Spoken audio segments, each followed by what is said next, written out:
পাণ্ডবের আশ্রমে দিলেন। গুরুদেব কৃষ্ণ সুদামাকে একসঙ্গে বসিয়ে একই আসনে বসিয়ে বড্ড ভালোবাসে মানুষ। যেমন ভালো সুদামাকে বাসে তেমন ভালো কৃষ্ণকে বাসে। কাউকে পর করে দেখে না। দুটো পুটলি ছোলা ভাজা হলে একটা পুটলি সুদামার জন্য, একটা পুটলি কৃষ্ণের জন্য। আর ওইদিকে সুদামা সব সময় কৃষ্ণের কাছে কাছে ঘুরে বেড়ায়। সখার যেন কোনো কষ্ট না হয়, সখার যেন কোনো বিপদ না হয়। আর এই যে ঘুরে বেড়ায়, সঙ্গে থাকে, সম্মুখে থাকে। একদিনকে সন্দীপুনি মুনির আশ্রমে প্রখর ভক্ষর দুপুর বেলা মধ্যাহ্নকালে মহামুনি ঋষি দুর্বাসা এসে দাঁড়িয়েছে। দরজার বাইরে দাঁড়িয়ে সন্দীপুনি মুনির আশ্রমে বলে উঠল, ভবতী ভিক্ষাং দেহি, ভবতী ভিক্ষাং দেহি, ভবতু ভিক্ষাং দেহি। সন্দীপুনি মুনির স্ত্রী ছুটে এসেছে। মুনিবর দাও, মা আমাকে ভিক্ষা কিছু দাও, আমি বড্ড ক্ষুধার্ত। কত মুনিটা দুর্বাসা নয়, ও মুনিটা দুর্ভাষা, ওর ভাষা খারাপ। ও একটু রেগে যায় আর ধুমধাম করে অভিশাপ দিয়ে যায়। সন্দীপুনি মুনির আশ্রমে এসে বলছে, মা ভিক্ষা দাও। আর যেই ভিক্ষা নেওয়ার জন্য মুনিবর সম্মুখে দাঁড়িয়েছে, সন্দীপুনি মুনির স্ত্রী বলে উঠল, ঋষিবর আজকে তো কোনো ভিক্ষা নেই আমার কাছে, এখনো কৃষ্ণ বলরাম ভিক্ষা করে ফিরে আসেনি, আমি আপনাকে কি দেবো? ঠিক আছে, তোমার ঘরে কিছু যখন নেই তাহলে আমি চলেই যাচ্ছি, কালকে আসো। দুর্বাসা মুনি পাশ ফিরে চলে যাচ্ছে। আর এই যে দুর্বাসা মুনি পাশ ফিরে চলে যাচ্ছে, আসতে আমি এই প্রসঙ্গে মায়েদেরকে বলবো, যারা ভক্তি জগৎ আশ্রয় করেছেন এবং যারা ভক্তি জগৎ আশ্রয় করেননি, হ্যাঁ, আশ্চর্য কি জানেন, সংসারে মায়েদেরকে প্রথমে খাবার খেয়ে নিতে নেই, সবার শেষে খেতে হয়। সবার শেষে গিয়ে আহার গ্রহণ করতে হয়। ধুমধাম করে রান্না করে প্রথমেই বাড়িতে অর্ধেকটা নিয়ে তুমি অভাব করে খেয়ে ফেললে হবে না। হ্যাঁ, ও সংসার পাপে ভরে যাবে। যখন পঞ্চপাণ্ডব বনবাসে গিয়েছিল, অজ্ঞাতবাসে গিয়েছিল, মনে নেই তোমাদের? দ্রৌপদী সূর্যদেবকে সাধনা করেছিল। সূর্যদেব একটা মাটির থালা দিয়ে বলেছিল, এই মাটির থালার কাছে তুমি যত মানুষের আহার চাইবে সবার আহার পাবে, কিন্তু একবার যদি তোমার সেবা হয়ে যায় আর কিন্তু এই পাত্র কাউকে কিছু দিতে পারবে না, তাই তুমি সবাইকে খাওয়ানোর পরে শেষে নিজে খাবে। তাই দ্রৌপদী সবাইকে খাইয়ে নিজে খায়। আর আজকে বেলা বলে গিয়েছে, পঞ্চপাণ্ডবের সেবা হয়ে গেছে, দ্রৌপদী প্রসাদ পেয়ে যেই খারাপটা দেখে উঠতে গেছে, ঠিক এমন সময় এই ঋষি দুর্বাসা 10,000 শিষ্যকে নিয়ে পঞ্চপাণ্ডবের আশ্রমে এসে উঠেছে। আপনারা ভাবলে অবাক হয়ে যাবেন, পঞ্চপাণ্ডবের যে আশ্রমে দুর্বাসা মুনি 10,000 শিষ্য নিয়ে এসে উঠেছিল, যেখানে দ্রৌপদী সেবা করেছিল, আমরা সেই গ্রামে কীর্তন করে এসেছি এই কিছুদিন আগে। গ্রামটা যে জেলায় পড়েছে, জেলাটার নাম হচ্ছে ধানবাদ। অনেক দূর। গ্রামটার নাম হচ্ছে পান্ডরা, নাম ছিল পান্ডুরা। পঞ্চপাণ্ডবের নামে জায়গাটার নাম হয়েছে পান্ডরা। সব থেকে বড় আশ্চর্য হলো, ওই গ্রামের লোক সংখ্যা গোটা এশিয়া মহাদেশের মধ্যে সব থেকে বড় গ্রাম ওটা। গ্রামের লোক সংখ্যা 26,000। দুটো পঞ্চায়েত আছে একটা গ্রামে, 20টা ভোটের বুথ হয় একটা গ্রামে।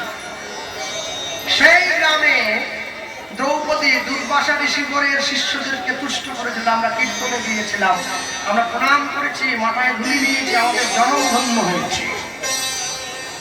পঞ্চপাণ্ডব এক রাতের মধ্যে মন্দির তৈরি করেছেন, হ্যাঁ, শিব মন্দির। ওই গ্রামে এখনো পর্যন্ত আছে।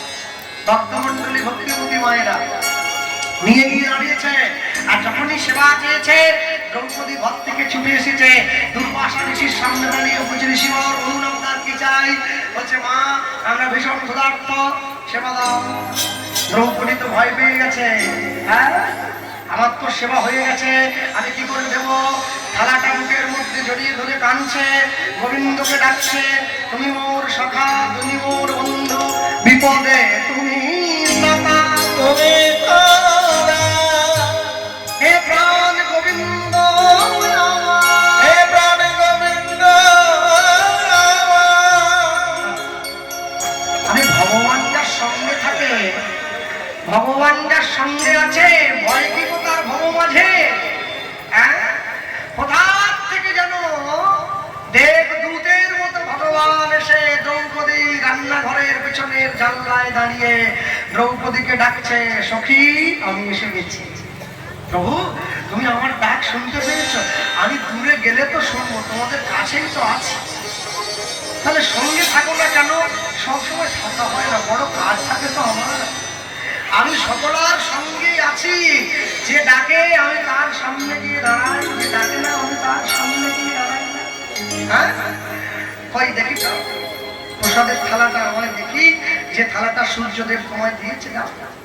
যখন খেতে বসবেন বাবারা বাড়িতে, মনে রাখবেন কোনোদিন পাত কুচে খেতে নেই, কিছু একটু রেখে দিতে হয় পাতের কোনায়। রেখে দিলে কি হয়?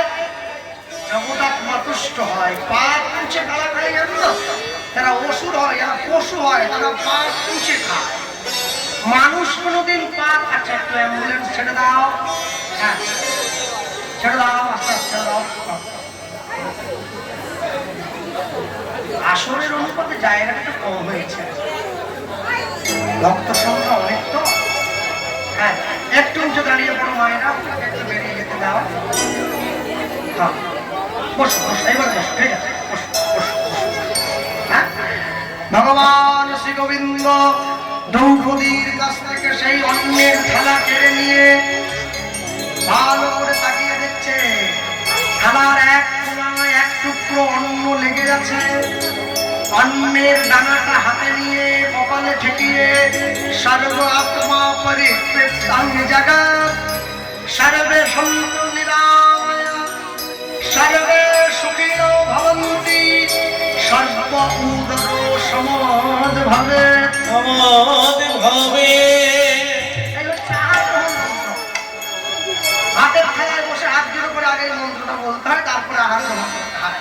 হ্যাঁ ভগবান সেই আহারের অন্নের দানা হাতে নিয়ে জগতের সর্ব উদরের পরিপূরণের নিমিত্ত ডাক দিয়ে যেই অন্নের দানা নিজের মুখে দিয়েছে, দুর্বাসা ঋষির 10,000 শিষ্যদের দর পরিপূর্ণ হয়েছে। দ্রৌপদীর কাছে গিয়ে বলছে, মা তোমার সেবায় আমরা সন্তুষ্ট হয়েছি। ঋষি দুর্বাসা বলছেন, বলো তুমি কি বর চাও?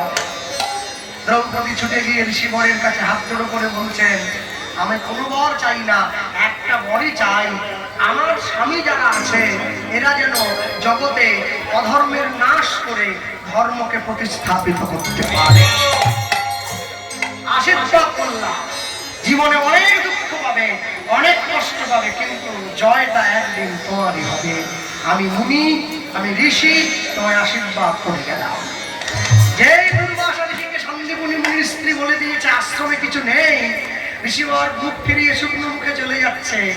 রাস্তার ওপারে গিয়ে ঋষিবর ধ্যান যোগে জানতে পারছে রান্নাঘরের শিকের উপরে দুটো পুটুলি ছোট্ট ছোট্ট ছোলা ভাজা আছে, একটা কৃষ্ণের, একটা বলরামের, একটা সুদামা। 3টে পুটুলি আছে, কিন্তু বলরাম আগেই নিয়ে নিয়েছে। দুটো পুটুলি আছে, কমণ্ডল থেকে জল নিয়ে অভিশাপ দিল, ঘরের মধ্যে আহার্য বস্তু থাকা সত্ত্বেও তোমরা আমায় দিলে না।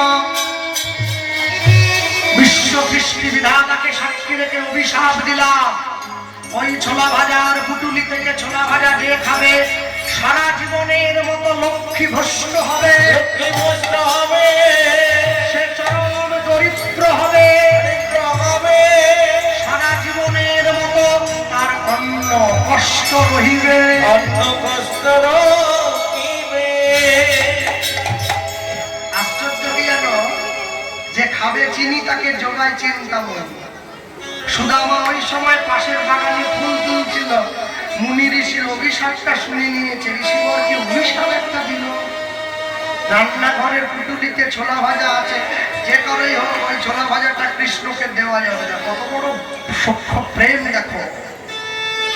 সারা জীবনের মতো লক্ষ্মী চলে যাবে জেনেও চিড়ে ভাজাটা ছোলা ভাজাটা সভাকে দিতে চাইছে না। আর যেই সুদামা ফুলটা তুলে নিয়ে গুরুমায়ের আশ্রমে এসে দাঁড়িয়েছে, গুরুমা সঙ্গে সঙ্গে কৃষ্ণকে বলছে, সুদামাকে বলছে, সুদামা এ নাও দুটো পুটুলি ছোলা ভাজা নাও, একটা তুমি খাও, একটা কৃষ্ণকে দাও। সুদামা বুঝে নিয়েছে এই ছোলা ভাজার জন্যই তো অভিশাপ পেয়েছি। হ্যাঁ, সুদামা ছোলা ভাজাটা হাতে টিপে নিয়ে আস্তে আস্তে করে চলে যাচ্ছে। আর যেই চলে যেতে গেল সম্মুখে কৃষ্ণ এসে দাঁড়িয়েছে। কি লুকোলি রে পিছনে? গুরুমা নিশ্চয়ই ভালো কিছু দিয়েছে। না না, ও তোর আজকে নেই, আজকে শুধু আমার। না না না, তুই বের কর, বের কর। না, আজকে তোর নেই, আরে বের কর। সুদামাও দেবে না, কৃষ্ণও ছাড়বে না। সুদামা ছুটে চলে যাচ্ছে, কৃষ্ণ ছুটছে। ও ছুটিয়া চলিল তখন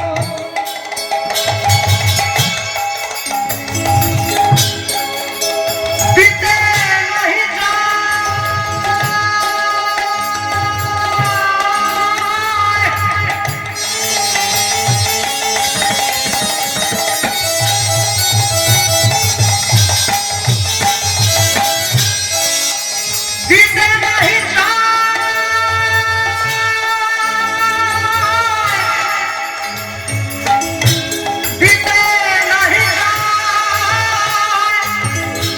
ছুটিয়া চলিল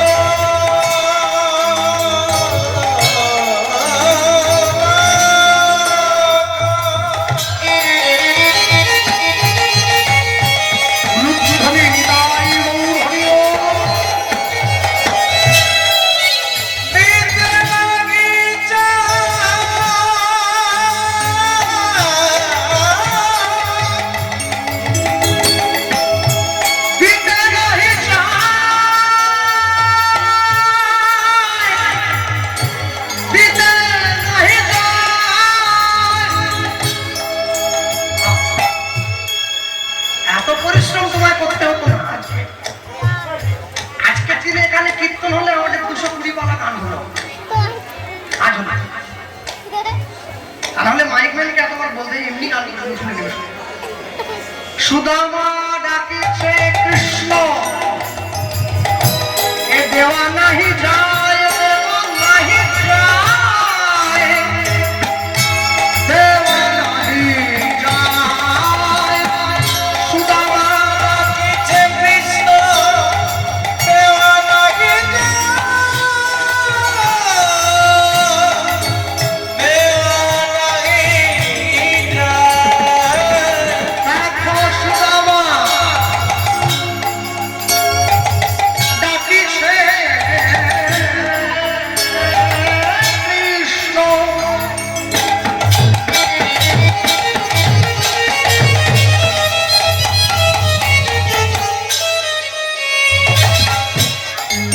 দেওয়া নাহি যায়,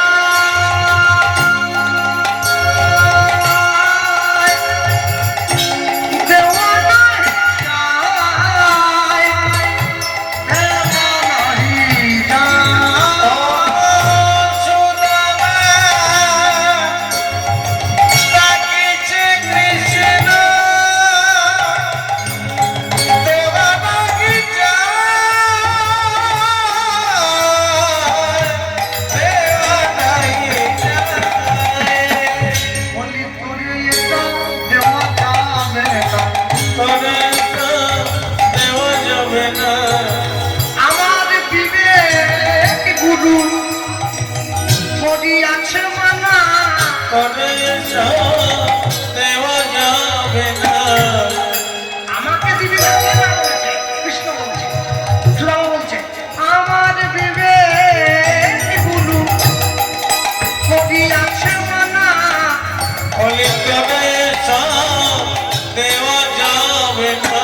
বলি এই খাদ্য তোর খেতে মানা, তবে তো